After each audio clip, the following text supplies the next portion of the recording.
parce que la forêt c'est pur, c'est simple, c'est un peu un lieu où on se sent bien et c'est juste la nature un peu à l'état pur, quoi, avec tous les animaux que ça peut regrouper, les espèces de plantes.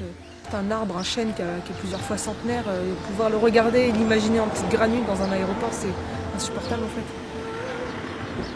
Et puis l'ambiance et les gens qui y sont aussi m'attirent aussi dans leur idée politique des choses et une espèce de sérénité un peu, de force tranquille en fait que ça dégage, que je m'attire.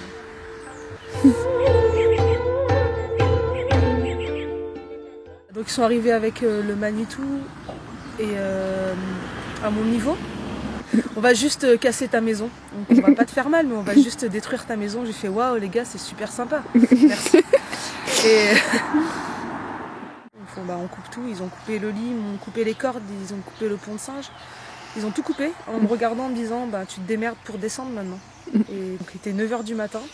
Et je me suis retrouvée toute seule accrochée entre 10 et 15 mètres. Et genre j'étais la merde, je vais passer toute la journée. Tout le temps qu'on était accrochés dans l'arbre, j'ai pu faire des gros câlins à l'arbre. Ouais. C'était cool. Ça aurait été bien qu'il y ait ces petites branches qui se resserrent.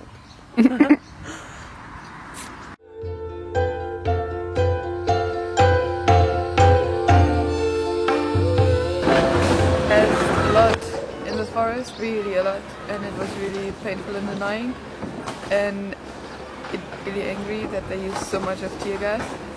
Because if it's already painful for humans, then you can imagine how painful it must be for a salamander to get that gas on his skin and to be burned by it, or for a fox who drinks from the polluted water or whatever. It's just...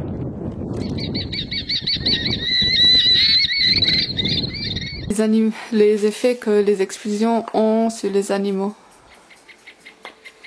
Certains oiseaux qu'on ne voit plus, par exemple, le piquet-pêche, pour l'instant.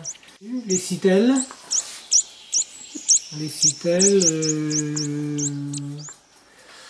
les verdiers aussi, ils ne sont pas revenus encore, mais peut-être les grimpereaux ont disparu aussi, dans les animaux, les écureuils.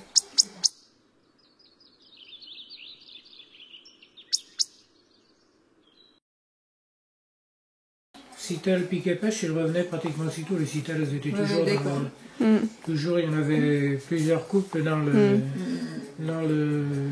à côté, dans le bois, dans les arbres.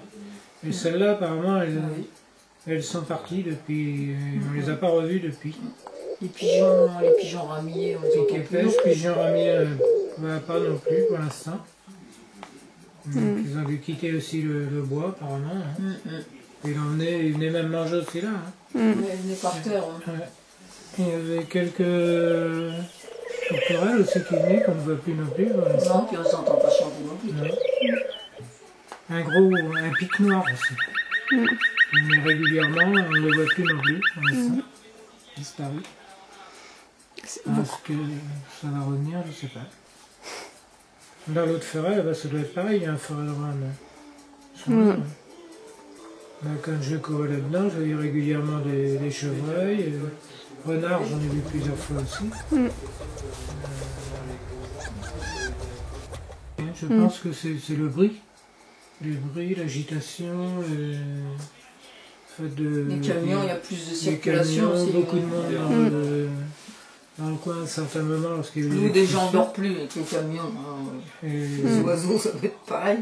Et ils ont dû quitter les lieux. Ils n'ont pas dû aller très loin, je pense pas, mais ils ont dû quitter les lieux. Ils sont restés, elles sont les moins sauvages en fait. Ah ouais. Ceux qui se plaisent autour des maisons, les mésanges, elles sont pratiquement tout le temps là. Les mésanges, le rouge-gorge, les pinsons. Rouge-gorge, mésanges, pinsons. Ah oui, Guédi, c'est ceux qui étaient dans les gros arbres, nichés dans les trous des arbres, on ne voit plus. Ouais, surtout les pics, par exemple. Pics, citelles. Les gèvres, pareil, on ne voit plus. Ouais.